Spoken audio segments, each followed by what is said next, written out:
सास बहू की चिक चिक बाजी होती ही रहती है। लेकिन क्या हो जब एक घर में सास बहू के अलावा घर के मर्दों में भी लड़ाई हो? चलिए जानते हैं। नीलम अपने छोटे से परिवार के साथ रहा करती थी, जिसमें उसकी बहू सौम्या, बड़ा बेटा राजीव और छोटा बेटा वरुण रहते थे। ऐसे ही एक दिन सभी एक साथ बैठकर खाना खा रहे थे। तभी नीलम वरुण की शादी की बात छेड़ती है। राजीव, मैं क्या सोच रही थी कि अब वरुण की अच्छी नौकरी भी लग गई है। वो अच्छा कमाता है। तेरी शादी हो रखी है, साथ ही अब मेरी उम्र भी बढ़ती जा रही है। हाँ माँ, मैं जानता हूँ, लेकिन आप ये सब क्यों बोल रही हो? अरे इसलिए क्योंकि मैं चाहती हूँ कि वरुण की शादी समय से हो जाए। देख वरुण, मैंने एक लड़की देखी है, पूजा नाम है उसका। लड़की बहुत अच्छी है। एक बार तू भी देख ले। तुझे पसंद आ जाएगी तो मैं बात आगे बढ़ाऊंगी। लेकिन माँ, मैं अभी शादी नहीं करना चाहता। अभी तो मुझे बहुत कुछ करना है। देवर जी, आप वो चीज शादी के बाद भी तो कर सकते हैं ना। वैसे भी अगर लड़की अच्छी हो तो हर मुश्किल चीज आसान हो जाती है। लेकिन भाभी, अभी हमारा घर भी नहीं है। अगर मैं शादी करता हूँ तो? अरे तो क्या? और घर में दिक्कत क्या है जो तू शादी के लिए मना कर रहा है? टॉयलेट भैया, बाथरूम। हमारे घर में सिर्फ एक ही टॉयलेट है, और मैं नहीं चाहता कि मेरी वाइफ जो भी आएगी उसको टॉयलेट की दिक्कत का सामना करना पड़े, जैसे भाभी करती हैं। वरुण की ऐसी बात सुनकर अब सब चुप हो जाते हैं और कोई कुछ नहीं कहता।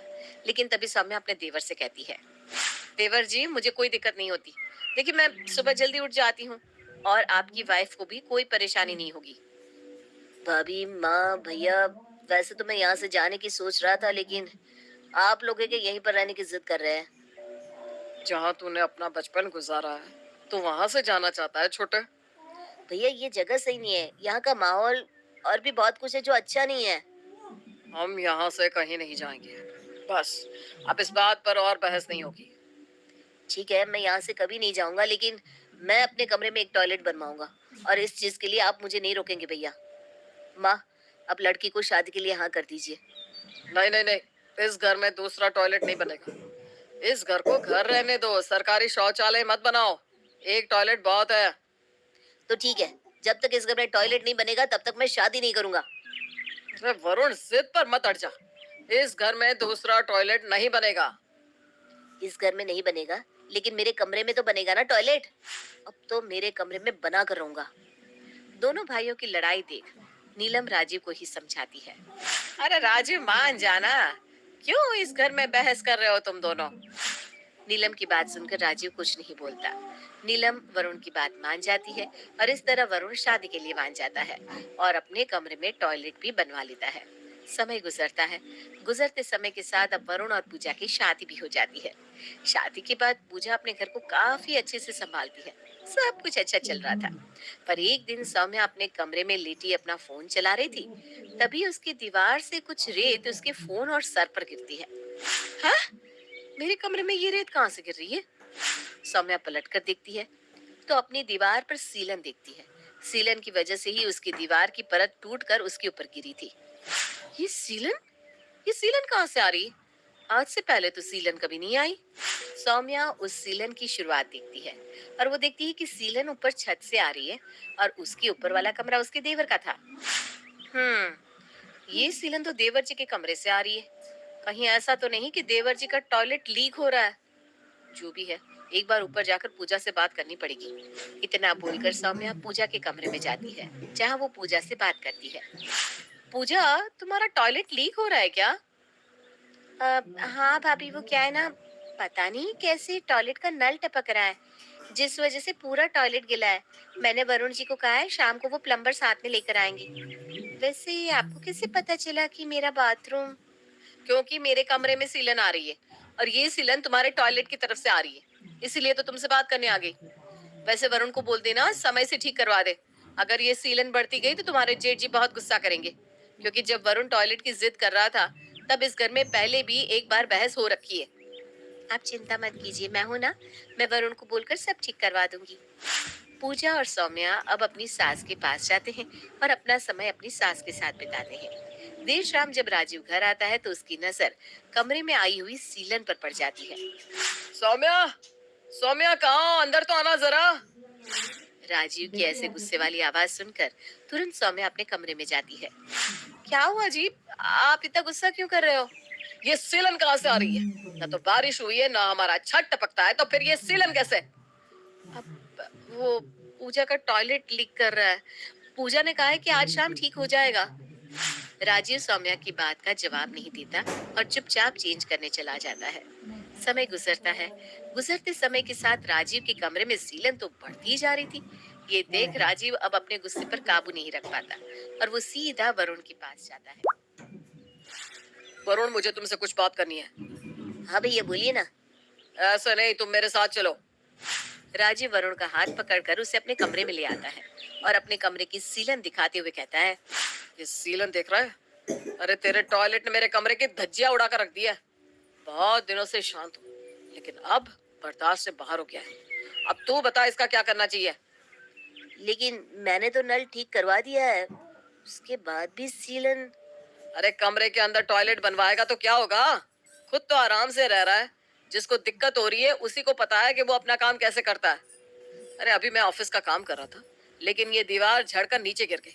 अब बता मैं क्या करूं? अरे भैया, इसमें इतना गुस्सा होने वाली कौन सी बात है?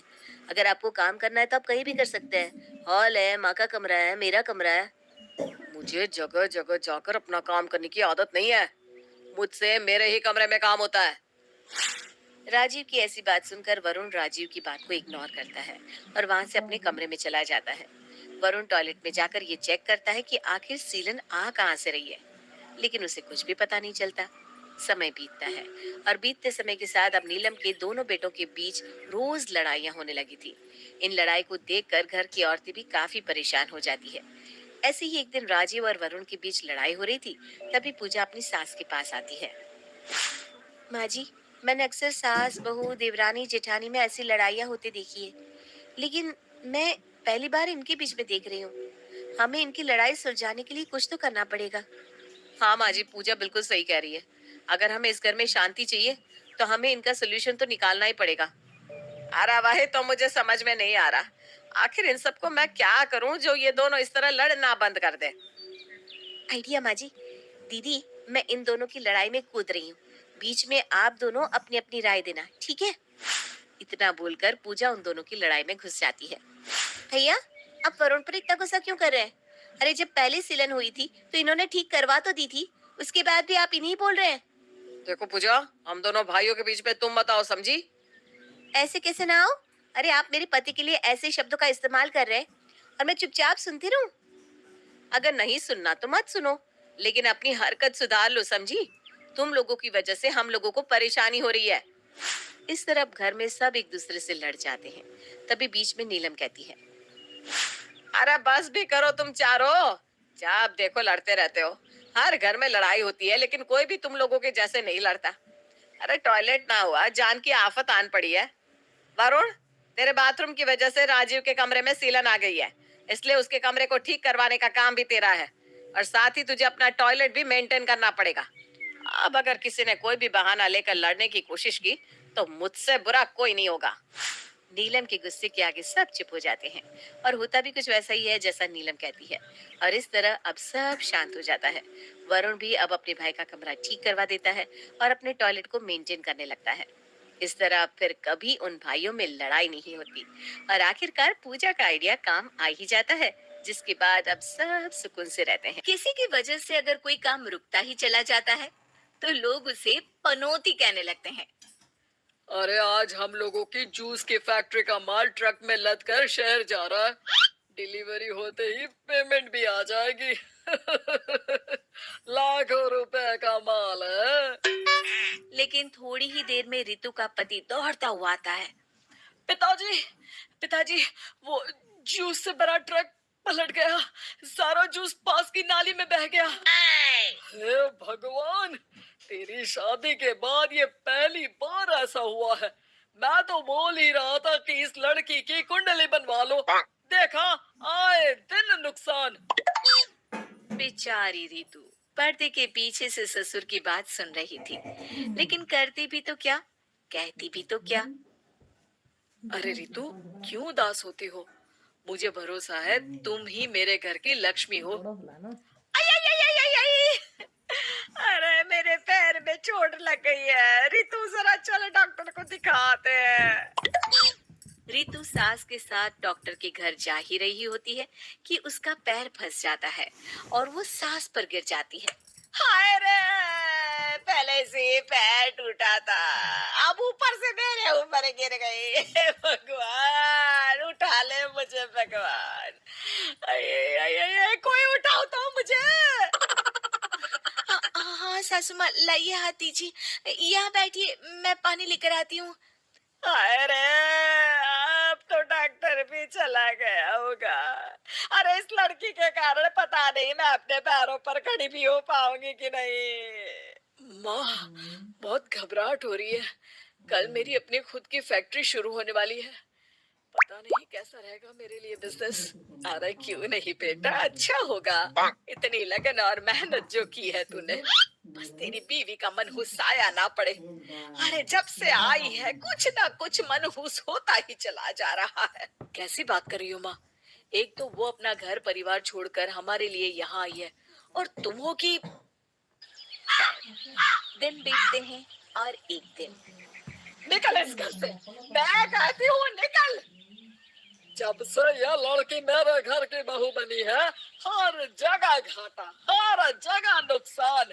कभी सास का पैर टूट रहा है तो कभी जूस का ट्रक ही गिर जा रहा है।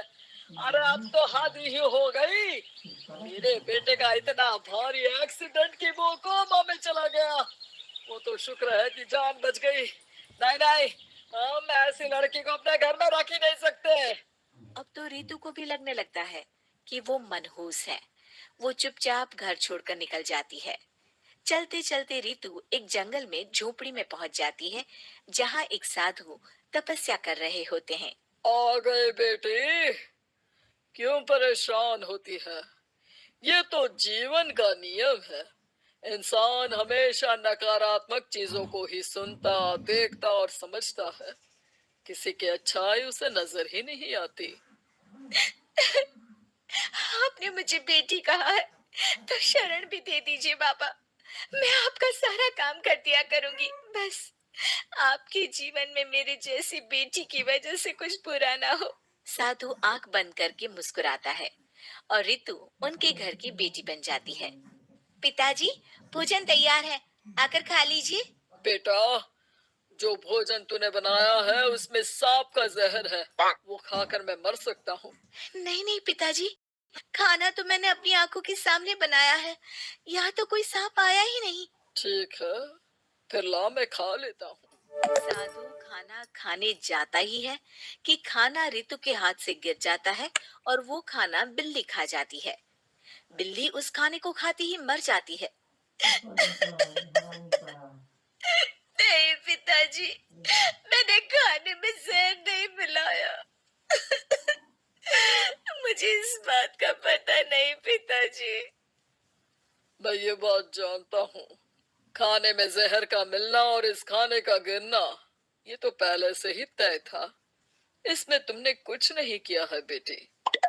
रितु समझ नहीं पाती कि क्या हो रहा है। वो रोने लगती है और साधु को अपनी सारी कहानी सुना देती है कि कैसे उसके ससुराल वालों ने उसे पनौती मान लिया था। साधु मुस्कुराकर कहता है, बेटे, क्या चाहती हो तुम? क्या तुम जीवन भर यहाँ रहना चाहती हो या फिर अपने ससुराल जाना चाहती हो? पिताजी, मैं ससुराल जाना चाहती हूँ, क्योंकि वहाँ मेरी जरूरत है। मैं चाहती हूँ कि मेरे ससुराल वाले मुझे पनौती यानी कि मनहूस ना समझे। उन लोगों को पता चले कि मैं उन लोगों का भला ही चाहती हूँ। ठीक है बेटा, ऐसा ही होगा। तो कल मेरे साथ चलना। दोनों अगले दिन रितु के ससुराल जाते हैं, जहाँ साधु के साथ रितु को देखकर सास कहती है, अरे वाह रे करम चली, हम लोगों के घर में तूफान लाकर चैन ना मिला तुझे। जब जादू टोटका करने के लिए ये बाबा बाबा बुलाकर किसी को लेकर आई है। नाना माँ जी, ये तो मेरे धर्म के पिताजी हैं, मुझे ससुराल वापस छोड़ने आए हैं। ये तो बस पिता का धर्म निभा रहे हैं, इन्हें कुछ मत कहिए। वाह जी वाह, 4 महीने बाद आज ही अपने पैरों पर खड़ा हुआ हूँ और ये मनहूस फिर से आ गई। इस बार क्या जान लेके जाएगी? अरे मेरी भी सिर्फ टांग में फ्रैक्चर था, अब ये आ गई है तो पक्का टांग काटनी ही पड़ेगी। हे भगवान, पिछली बार तो जूस का पूरा ट्रक ही पलट गया था। इस बार तो पक्का फैक्ट्री में ताला ही लग जाएगा। रितु के नए साधु पिता सबकी बात गौर से सुन रहे थे। फिर वो बोल पड़ते हैं।